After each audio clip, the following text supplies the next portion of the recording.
Speak sponsored by rxcardclub.com. Get a free prescription drug card and save up to 85% on prescription drugs. rxcardclub.com. Evansville doctor speaks on hormone replacement therapy label FDA removed. The FDA is working to stop misleading information about hormone replacement therapy, HRT, for menopausal women. The FDA has removed the long-standing black box warning label from HRT, which had warned about risks of breast cancer, stroke, and dementia. Dr. Heather Schroeder of Ascension St. Vincent says the warning was based on an old, single study, and new research shows HRT is safer when started earlier in menopause.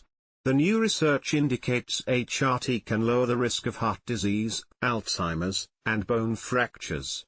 Providers say the FDA's update could help more women get relief from menopausal symptoms safely. rxcardclub.com.